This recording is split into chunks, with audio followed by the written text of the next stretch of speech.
우리가 지난주일 부활 감사주일을 지내고 보통 부활주일이 한 번 이렇게 지내고 나면 그냥 한번 기념하는 형식으로 지나가는데 우리는 부활 이후의 삶을 살아가는 사람들입니다. 그래서 부활 감사주일 이후에 우리가 부활을 하신 주님을 만난 우리들의 삶이 어떤 삶이어야 되는가라는 그런 주제를 가지고 좀 앞으로 또 말씀을 좀 나누려고 합니다. 우리의 부활의 삶, 오늘은 그리스도를 믿어라. 그리스도를 향한 이 믿음에 대한 이야기를 함께 좀 나누도록 하겠습니다. 이 마태복음을 기록한 마태는 예수님의 제자였습니다. 여러분, 제자는 대부분이 예수님을 따라가다가 이 제자들은 대부분 예수님과 함께 가신 그 길을 걸었고 마지막에는 자기의 목숨을 주님과 그의 복음을 위해서 헌신하며 순교로 바친 사람들입니다. 주님을 위해서 순교했기 때문에 우리는 그 제자들, 특히 사도들의 믿음이 참 크다라고 우리가 생각을 합니다. 참 믿음이 크다. 얼마나 믿음이 크면 자기의 가장 소중한 하나밖에 없는 생명을 주님과 그 복음을 위해서 바칠 수 있을까? 그들의 믿음이 참 컸다라는 것을 보게 됩니다. 그러나 예수님의 제자였던 또 마태복음을 기록한 이 마태는 처음부터 믿음이 큰 사람이 아니었습니다. 3년 동안 예수님을 따라다닐 동안 예수님께 자주 들었던 제자들에게 자주 하셨던 말씀이 너희가 어찌 믿음이 없느냐. 그죠? 너희가 어찌 믿음이 없느냐. 그리고 믿음이 작은 자들아. 이 말을 제자들은 자주 들었습니다. 그 믿음이 작다는 책망을 종종 듣곤 하셨죠. 예수님께서 체포되실 때에 로마 군인들 겟세마네에서 기도 끝나고 그 새벽에 제자들과 함께 훅 산에서 내려왔는데 딱 내려오니까 로마 군인들이 예수님을 그 자리에서 체포를 했지 않습니까? 체포를 딱 하는 순간 제자들은 순간 그 마음속에 죽음의 공포를 느꼈습니다. 죽겠구나. 여기 계속 있다가는 내가 생명이 죽을 수도 있겠구나. 그때 제자들의 믿음은 작았죠. 예수님과 함께 죽으러 갈 수 있는 사람이 아무도 없었습니다.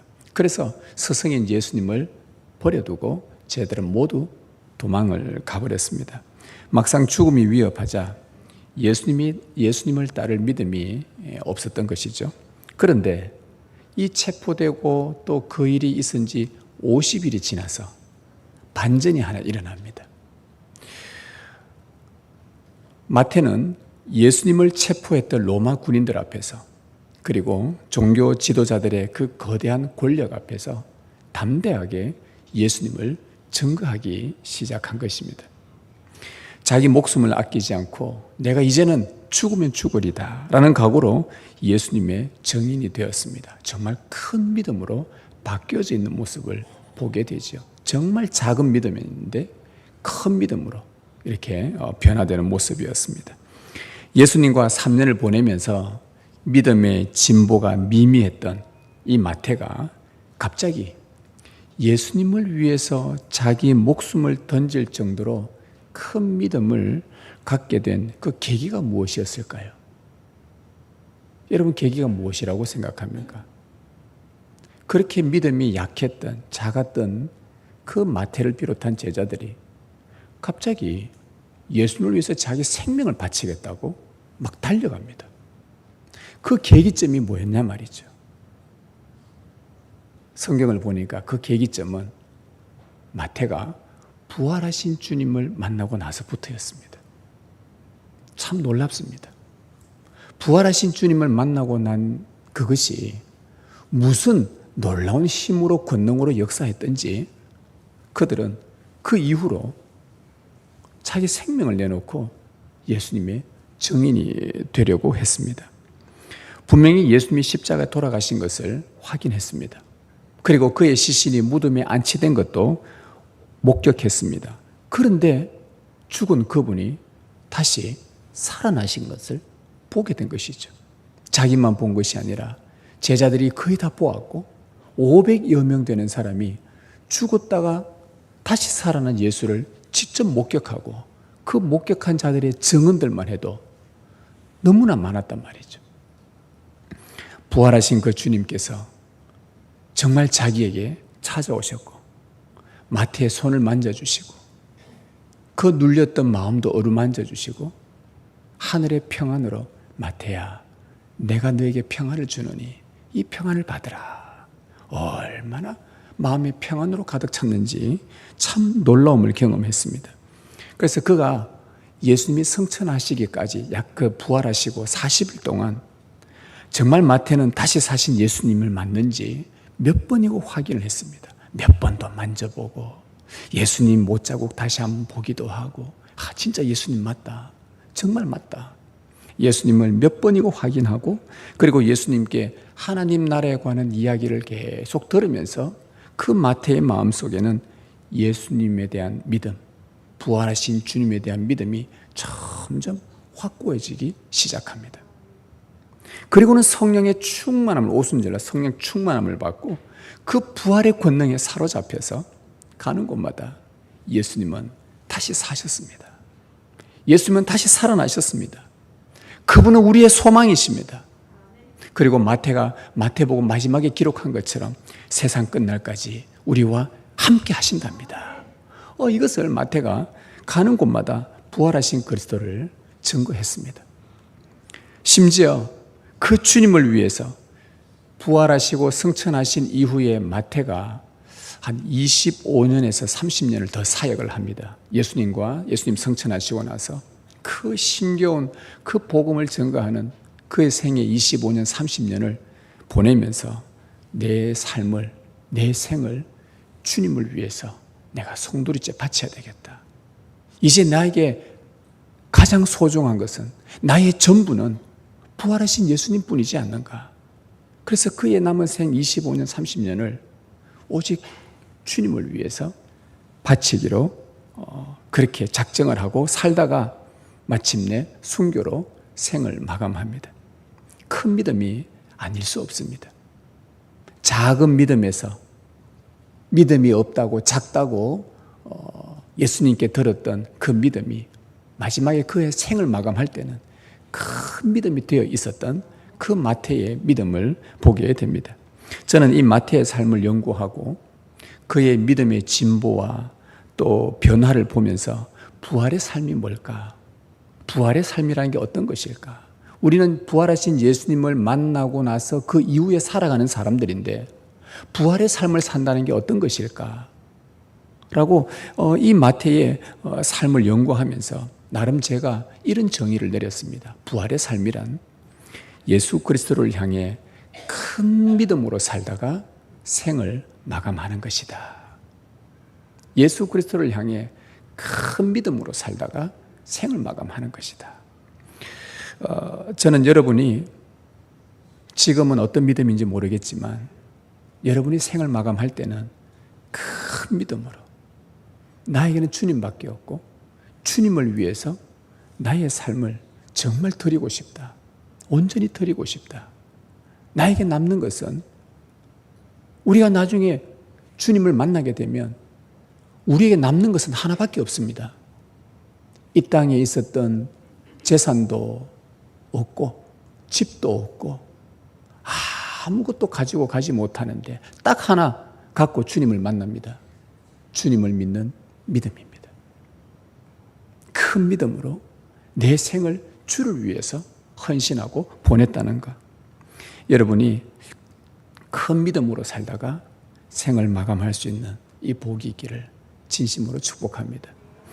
이 마태는요, 이 예수님을 따르는 많은 사람들, 그가 예수님이 성천하시고 복음을 전할 때 마태가 말씀을 전했던 그 공동체가 있었단 말입니다. 그 공동체에게 그곳에서 예수를 다 따르려고 하는 사람들인데 그들에게 큰 믿음을 들려주고 싶었습니다. 큰 믿음. 아직까지 그분들 다 초신자들이고 초보자들인데 큰 믿음이라는 것이 있다. 나도 옛날엔 정말 믿음이 작았는데 나는 부활하신 예수님을 봤지만 너희는 직접 보지 않았지 않느냐. 그러니 내가 보았던 그 예수님을 전해줄 테니 너희들도 듣고 큰 믿음으로 살았으면 좋겠다.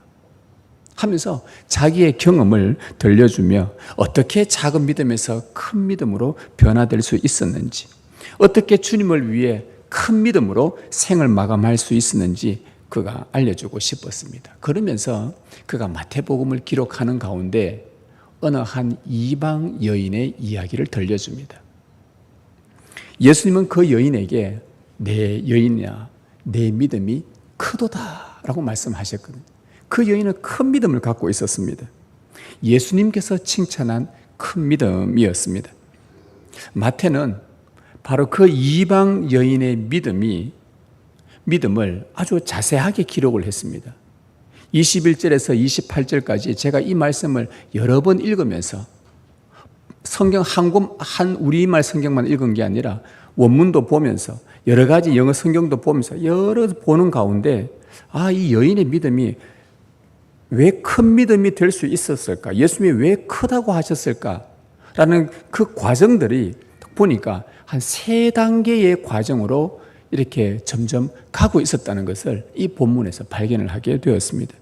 그러면서 우리가 부활의 삶을 산다면 마태가 지금 부활하신 예수님을 만난 이후부터 믿음이 확 자라면서 성숙해지면서 강해지면서 큰 믿음으로 나아갔는데 이 큰 믿음이 예수님이 말씀하신 그 이방 여인의 큰 믿음을 마태는 이것을 예로 가지고 와서 그 공동체에게 이 믿음이 어떤 것인지를 3단계에 걸쳐서 설명을 해줍니다. 그러면서 부활의 삶을 사는 우리들도 저는 이 3단계로 여러분들이 큰 믿음을 갖기를 오늘 말씀을 통해 권면을 하고 싶습니다. 이 큰 믿음은 어떻게 이루어지는가? 여러분들 오늘 주보에 설교 노트에 보시면 제가 3개로 이렇게 요약을 해 놓았는데요. 처음에는 우리의 지성, 생각으로 그리스도를 알아가면서 큰 믿음으로 변화되어지고, 그리고 두 번째는 우리의 몸으로 그리스도께 행하면서 큰 믿음으로 변화가 되어지고, 세 번째는 우리의 마음으로 그리스도를 정말 고집하면서 우리 큰 믿음으로 자라간다는 이 본문 안에서의 마태가 참 상세하게 기록한 이 내용을 오늘 함께 좀 살펴보려고 합니다. 먼저 우리의 큰 믿음은 우리의 생각이, 우리의 지성이 그리스도를 알아가면서 점점 자라간다는 겁니다. 이게 참 중요합니다. 여러분, 예수님께서 제자들과 함께 이스라엘의 최북단 갈릴리 호수 넘어 헐몬산 위치에 있는 두로와 시돈 이방 땅으로 들어가셨습니다. 그런데 갑자기 어느 한 여인이 예수님께 막 소리를 지르기 시작합니다. 얼마나 소리가 컸던지 이 여인은 할 수 있는 한 자기가 소리 낼 수 있는 모든 소리는 다 동원하여서 그 예수님께 소리를 질렀습니다. 뭐라고 소리 질렀냐? 주 다윗의 자손이여, 나를 불쌍히 여기소서. 이렇게 외쳤어요. 그 여인은 흉악한, 아주 심하게 귀신 들린 자기 딸이 예수님께서 고쳐주시기를 바라는 마음으로 그렇게 예수님을 불렀습니다. 이 여인은 가나안 여인입니다. 이스라엘 땅이 원래 가나안 땅이었죠. 원래 가나안 땅이었죠. 옛날 구약 시대부터. 이곳에 가나안 여인이 계속해서 살고 있었습니다. 여러분, 가나안 땅에는 문헌에 따르면 신이 150개 이상이 있습니다. 얼마나 신이 많은지 모릅니다. 그야말로 만신전이 얼마나 많은지 몰라요. 그 중에 대표적인 가나안의 신이 그 중에 바알과 아세라입니다. 이 여인은 자기 딸의 그 귀신 들림을 치료하기 위해서 그 신들에게 얼마나 많이 찾아갔겠습니까? 얼마나 많은 비용을 들였겠습니까? 얼마나 많이 빌었겠습니까? 그런데 효험이 없었어요. 신을 찾아가면 갈수록 자기 딸은 더 괴로웠고, 몸이 망가지고, 마음이 망가지고, 정신도 망가지고, 그 몸이, 그 마음이 망가질 대로 망가져 버렸습니다. 그 딸 아이로 인해서 온 가족이 겪었을 고통은 말로 다 할 수 없었습니다. 그런데 이 여인이, 이 어미가 너무너무 힘들었습니다. 그런데 이스라엘 땅에 예수라는 분에 대한 소문을 들었습니다. 그런데 그 예수라는 사람이 각종 병도 고치고 특히 귀신도 쫓아냈다더라. 이 말에 귀가 탁 꽂힌 거예요. 귀신도 쫓아냈다더라. 내 딸이 심한 귀신이 들렸는데 이 귀신을 쫓아냈다더라. 여러분, 이 소문을 들은 어미는 다음 행동이 뭐 어떻게 할 것 같습니까? 뭐 어떻게 할 것 같아요? 여러분 다 그 마음 이해 가시죠? 그때부터 이 여인은 이스라엘 땅에 내려가지는 못하고, 예수님이 어디 돌아가는지 모르니까 내려가지는 못하고, 그때부터 예수가 누군지 수소문 끝에 예수가 누군지를 알아내기 시작합니다. 도대체 그 사람 누구냐? 누군데 귀신도 쫓아내느냐? 누군데 각종 병도 고친다느냐? 누군데 막 이런 이상 기적도 나타낸다던데 도대체 누군가 싶어서 이 예수에 대해서 알아보기 시작합니다. 요즘으로 말하면 예수님을 휴대폰 가지고 막 검색하기 시작합니다. 네이버 들어가서 예수 딱 검색하니까 막 기사가 얼마나 많이 나오는지 다 찾아봅니다. 예수가 누구더라, 어떻더라, 이렇더라. 예수가 누군지 알아보려고.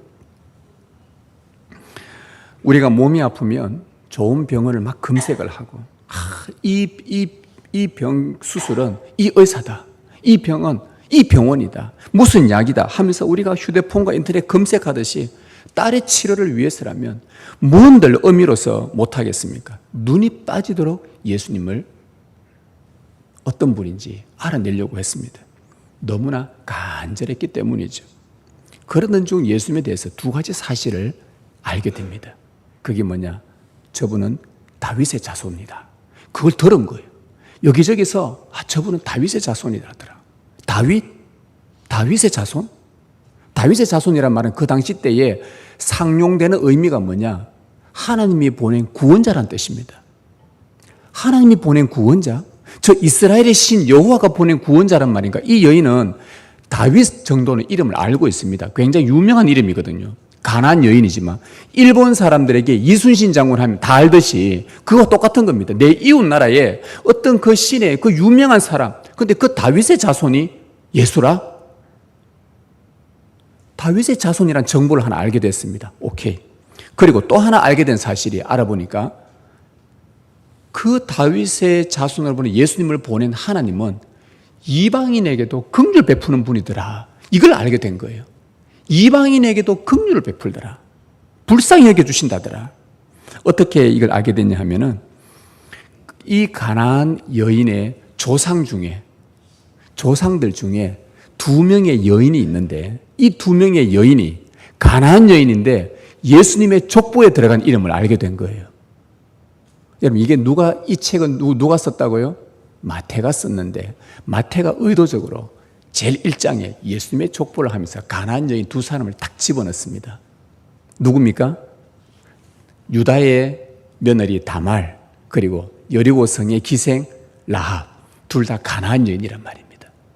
그리고 나서는 마태는 의도적으로 오늘 본문 15장에서 이 여인을 가나안 여인이라고 부릅니다. 마가복음은 수로보니게 여인이라고 부르는데 아주 의도적으로 가나안 여인이라. 그래, 이 여인은 무엇을 알게 된 사실이 있느냐? 내 조상 중에 다말과 라합이라는 그 여인이 예수님의 족보에 들어갔더라. 다시 말하면 하나님이 선택한 유대인의 족보에 절대 들어갈 수 없는 이방인들, 더군다나 이방인 여인이 어떻게 다윗의 자손으로 오신 예수 그리스도의 족보에 들어갈 수 있는가? 알고 보니 그 이유는 단 하나, 하나님께서 그 여인들에게 긍휼을 베푸신 것밖에 없더라는 겁니다. 그래서 이 가나안 여인은 예수님을 알아보는 가운데 이 두 가지 사실을 발견한 거예요. 다윗의 자손이다. 하나님은 이방인에게 긍휼을 베푸신다. 이 두 가지를 가지고 예수님을 언제든지 만날 기회를 찾고 있었습니다. 아니나 다를까 우리 하나님은 참 좋으신 하나님이시라. 당신이 구원할 자들이 있는 곳에 찾아가시는데 예수님이 마침 이스라엘 변경 지역을 넘어서서, 경계를 넘어서서 두로와 시돈으로 가셨습니다. 여러분, 예수님이 가신 것이 의도적이겠습니까? 그냥 막 가다 보이 그래 여자 만난 거겠습니까? 우리 하나님은 당신의 뜻이 있습니다. 그곳에 갔는데 그 여인이 예수께서 우리 마을에 오셨다는 그 얘기를 듣고 보자마자 그 여인이 외친 게 뭐겠습니까? 그가 알고 있는 두 가지 사실. 다윗의 자손이요. 그 다음에 이방인에게 긍휼 베푼다 했죠. 나를 불쌍히 여기소서. 이 두 가지를 그냥 대놓고 외친 거예요. 그냥 외친 거예요.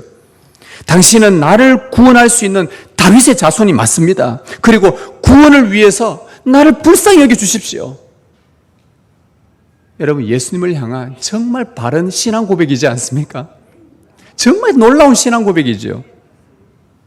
결국 예수님은 오늘 본문 끝에 가보면 여자여 내 믿음이 크다는 칭찬을 받았습니다. 여기서 우리는 이 큰 믿음이 어떻게 시작되는지를 찾아내야 됩니다. 여러분, 이 여인의 큰 믿음이 어떻게 시작이 되었습니까? 예수님이 왜 이 여인에게 믿음이 크다라고 말씀하셨는데 큰 믿음이 시작된 그 과정이 무엇입니까? 예수님에 대해서 아는 지식이 비록 적더라도 2개밖에 되지 않더라도 그것을 바르고 확실하게 아는 것이 큰 믿음의 출발점이라는 거예요. 예수님에 대해서 수백 가지 아는데, 저 이단들 중에 예수님에 대해서 똑같은 우리하고 성경 연구하는데 수백 가지 아는데 예수님을 제대로 모르는 사람하고, 예수님에 대해서 2가지 사실을 알았는데 바르게 알고 바르게 그분 앞에서 자기의 신앙을 고백해버린 거예요.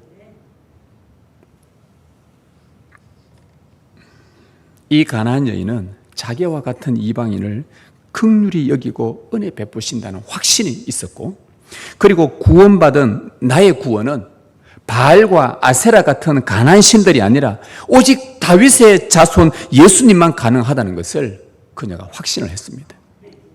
이 2가지 사실만 알고 고백했는데도 여러분, 큰 믿음이라고 하셨다면 하물며 이 2가지 사실에서 더 풍성하게 예수님에 대해서 이토록 많은 기록들을 우리에게 남겨주셨고, 우리들이 이 2가지 사실만이 아니라 더 무궁무진한 그분에 대한 풍성한 지식을 더 넓게, 더 깊이 알고, 더 또 깨달아가고, 그래서 바르게 신앙 고백한다면 여러분, 얼마나 큰 믿음이라고 칭찬받을 수 있겠습니까? 여러분, 몸이 아프면 제가 앞에서 말씀하셨듯이 좋은 병은 의사, 약을 검색하고 그토록 찾아다니는데, 뭐가 좋은가 찾아다니는데, 그런데 내 영이 아픈데, 내 마음이 아픈데, 내가 지금 믿음이 흔들리는데, 세상의 문화와 관습 속에 미혹되고 현혹되어져 있는데, 그런데 우리 손에 성경은 들려져 있는데 예수님을 검색하지를 않아요. 예수님의 말씀 진리를 검색하지는 않아요. 찾지는 않아요. 그분이 어떤 분인지 찾으려고 하지를 않아요. 예수님을 찾는 일에 너무나 게을러요. 제가 왜 우리가 예수님을 찾는데 이렇게 게으를까? 지금 북한의 지하교회 성도들은 성경이 없습니다. 쪽복음을 주고 받습니다. 어떤 가정에는 몰래 마태복음만 들고 있고, 어떤 집에는 누가복음만 찢어서 들고 있고, 어느 선교사님이 보내주면은 몰래 보내주면 그걸 찢어서 서로 나누다가 다음에 어디 만나면은 이것을 딱 주고 빌립보서 받고 또 이거 나눠주고 이렇게 돌려보는, 그토록 그렇게 간절합니다. 우리에게 이 성경뿐만 아니라 우리에는 성경, 우리말로 번역된 성경이 수십 종이 됩니다. 얼마나 성경이 차고 넘치는. 그런데 내 영혼이 아프고 내 영이 무감각해져 있고 주님을 향한 믿음이 점점 심해져 있고, 요즘 내가 삶이 왜 이렇지? 그런데 예수 그리스도를 검색하지를 않아요. 펼쳐서 찾아보질 않아. 너무나 게을러요. 제가 고민했습니다. 왜 게으를까? 왜 어제보다 오늘을 더 예수를 찾아야 되는데 왜 시대는 더 악해지니까? 저도 목사로서 마찬가지입니다. 어제보다 오늘을 더 찾아야 되고 오늘보다 내일을 주님을 더 찾아야 되는데 왜 자꾸 게을러질까? 왜 자꾸 게으른 걸까? 왜 그분을 검색하지 않을까? 내 몸이 아플 때는 온갖 것들을 다 찾아다니는데 내 영이 아픈데 왜 찾아다니지 않을까? 왜 이렇게 게으를까? 제가 나름 내린 결론은 이것입니다. 이 여인처럼 우리가 예수님에 대해서 간절하지 않구나. 예수님에 대해서 간절하지 않구나. 지금 아직까지 내 자신이 할 수 있다고 생각하고 있구나. 내가 예수님에 대해서 간절하지 않구나. 100%가 아니구나. 지금 예수님 나한테는 막 적당하게 내가 필요할 때 구하면 좀 주시고 또 그 외에는 안 찾아도 되고 한 30% 정도 예수님만 있으면 되겠다. 주님에 대해서 간절하지 않기 때문에 이 여인은 자기 지금 막 소리를 지릅니다. 왜요? 너무나 간절하기 때문에. 너무 간절하기 때문에. 마태는 예수님을 바르게 알지 못하고 바르게 알지 못하면 믿음이 생겨나지 않을 뿐만 아니라 큰 믿음으로 변화될 수 없다는 것을 깨닫고 후대를 위해서 이 마태복음을 기록을 했습니다.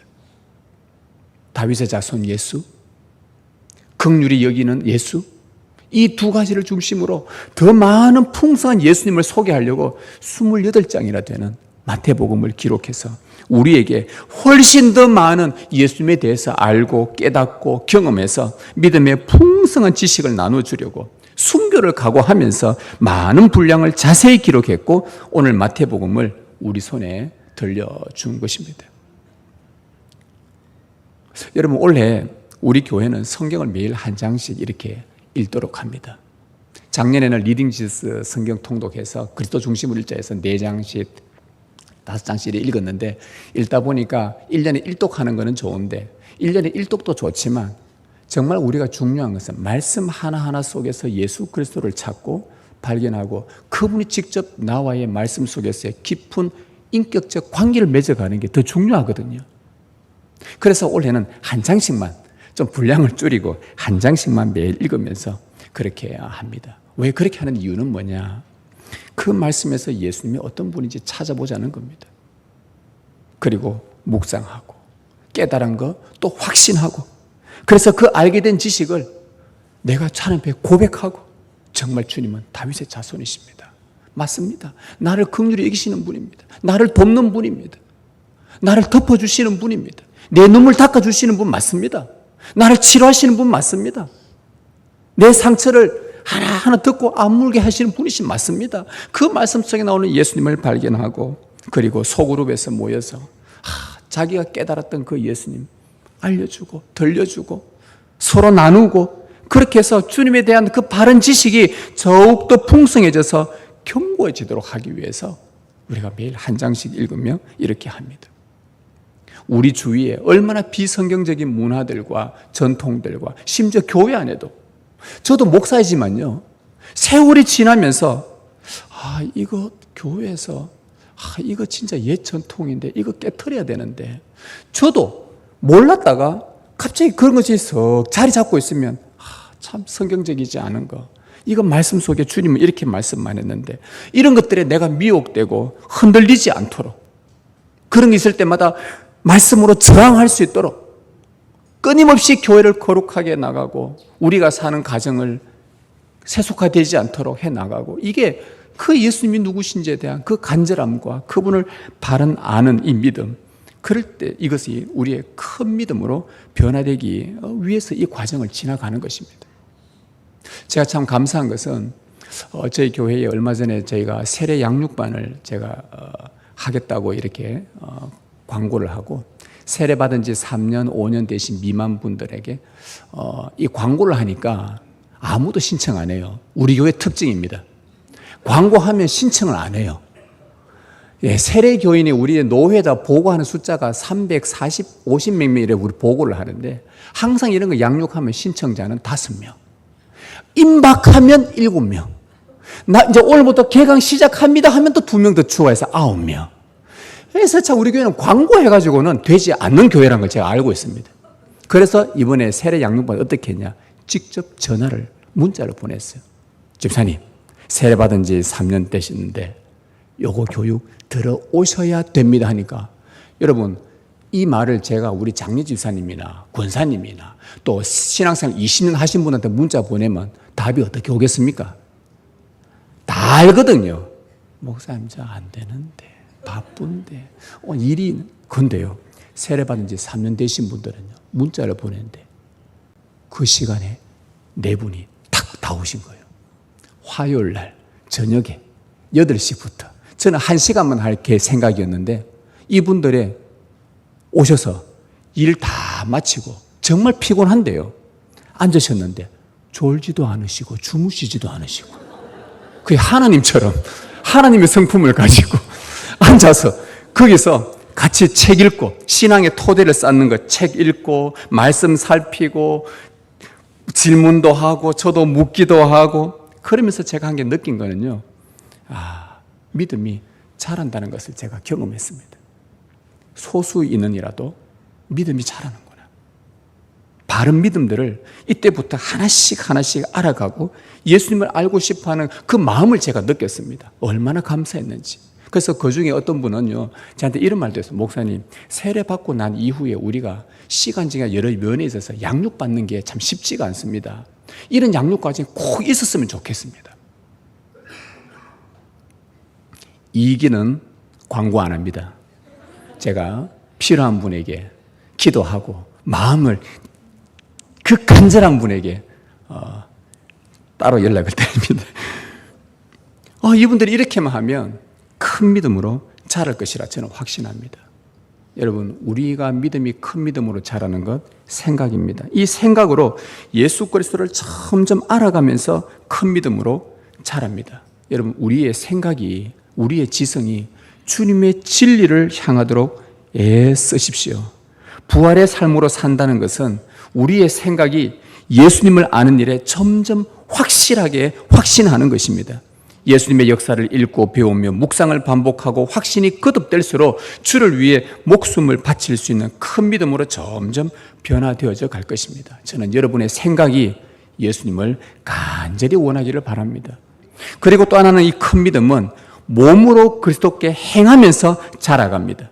여러분, 가나안 여인이 예수님을 불렀어요. 그런데 예수님이 말씀 한마디도 안 하고 지나쳐버립니다.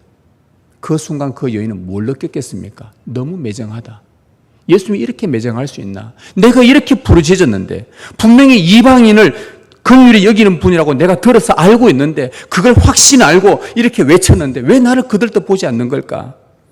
그 여인은 물러설 법한데 물러서지 않고 지나가는 예수님 뒤에서 다시 한번 소리 지릅니다. 주 다윗의 자손이여, 나를 불쌍히 여기소서. 저는 남자라서 이 목소리 내지만 여자분이었으면 어떤 목소리 냈을까요?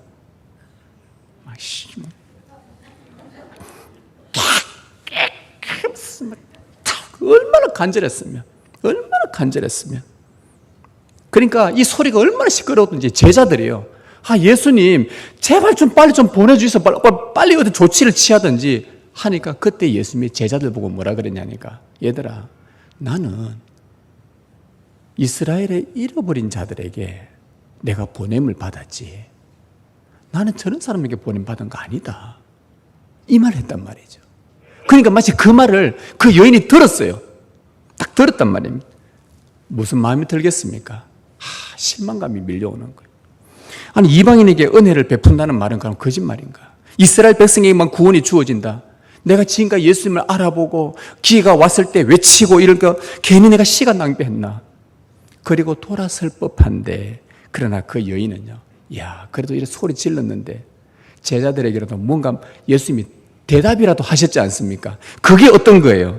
그래서 이 여인이 그 다음 한 행동, 대답이라도 한 게 어디냐 하면서 이제는 더 적극적으로 가까이 나가서 예수님 앞에 딱 가로막고는 그 앞에 무릎 꿇고 절해버립니다.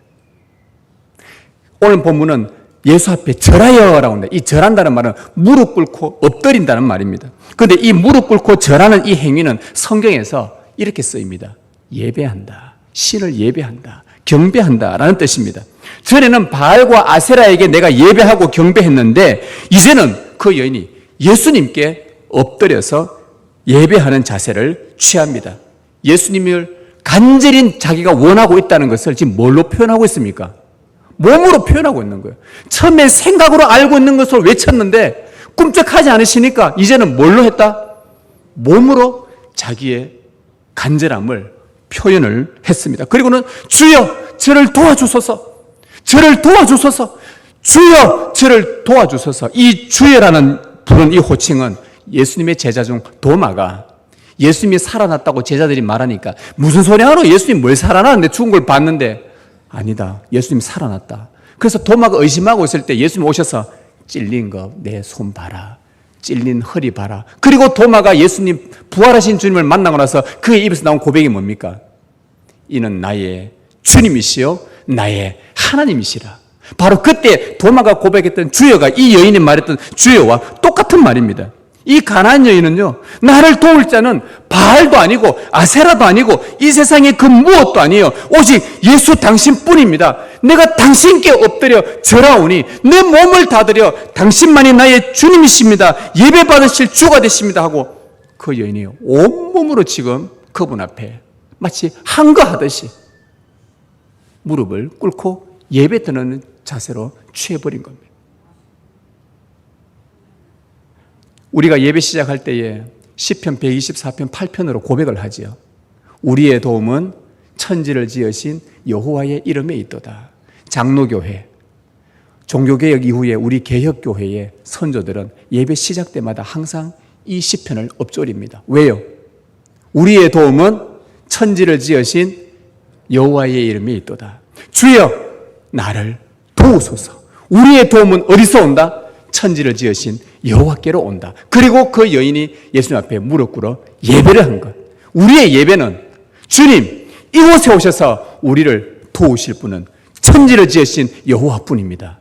우리가 이 고백을 갖고 주님 앞에 엎드리며 예배하는 것입니다. 우리의 몸으로 표현하는 것입니다. 여러분 생각으로 나는 예수님 믿어, 나는 예수님 믿지, 그렇지 예수님 참 좋은 분이야, 그러고는 그걸로 끝나면 못 자잔 말입니다. 그 좋으신 예수님을 만나기 위해서, 예배하기 위해서 몸으로 이곳에 나온 거 아닙니까? 몸으로 우리가 표현하는 겁니다. 여러분 마태는 몸으로 예수님께 나아갈 때 큰 믿음으로 자란다는 것을 알려줍니다. 큰 믿음은 예수님에 관해 확신했던 그 생각을 몸으로 실행합니다. 응답이 없어 실망감이 찾아와도 주님께서 도와주시기를 바라며 엎드려 간구합니다. 내 형편을 살펴봐 달라고 매일 주님을 찾아옵니다. 세리가 성전에서 자기 죄를 날마다 회개하며 고백했듯이 가슴 치며 무릎 꿇고 눈물로 오늘도 주님, 내가 주님 앞에 나옵니다. 호소합니다. 내 영혼을 건져달라고, 나의 이 악한 생각에서 구해달라고, 시험에 들지 않게 해달라고, 믿음 없는 내 자녀를 건져달라고, 불쌍히 여겨달라고, 실망하지 않는 큰 믿음 달라고 주님 앞에 나와서 엎드려 간구합니다. 주님을 내가 간절히 원한다는 것을 몸으로 표현합니다. 여러분 부활의 삶으로 산다는 것은 예수님께 우리의 몸을 드리는데 간절해지는 것입니다. 그럴 때 우리의 믿음이 점점 큰 믿음으로 변화되어져 갑니다. 여러분의 몸이 예수님을 간절히 원합니다. 그리고 마지막 하나는 이 큰 믿음은 마음으로 그리스도를 고집하면서 자라갑니다. 제가 이번에 이 고집한다는 단어를 썼습니다. 이 여인의 삶을 보니까 마음에 고집스러움이 있어요. 예수님에 대한 고집스러움. 그 여인은 예수님께 부르짖었습니다. 엎드려 간구했습니다. 그런데 예수님은 그녀에게 더 이상 희망이 없는 말 한마디를 더 딱 던지시면서 완전히 철벽을 쳐버립니다. 뭐라고 하셨냐? 자녀의 떡을 취하여 개들에게 던짐이 마땅하지 않다. 하나님의 자녀들이 천국 식탁에 모여서 먹을 그 양식을 내가 저 개처럼 여기는 더러운 이방인 너에게 던져주는 것은 옳지 않다는 뜻입니다.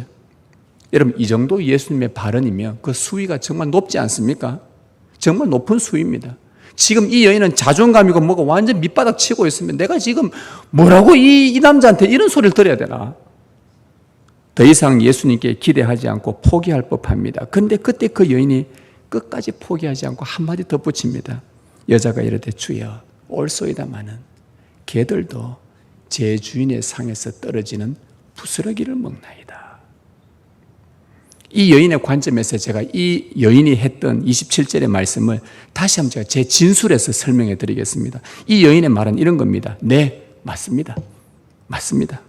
저는 하나님의 은혜의 떡을 받아 먹을 만한 자격 없는 사람 알고 있습니다. 저는 이방인입니다. 개 같은 사람 맞습니다. 저는 하나님의 긍휼을 받아 먹을 수 있는 없는 더러운 개입니다. 당신 말씀 100번 옳습니다. 은혜 받을 자격 없는 것 알고 있습니다. 그러나 한 번만 제 말에 귀를 기울여 주십시오.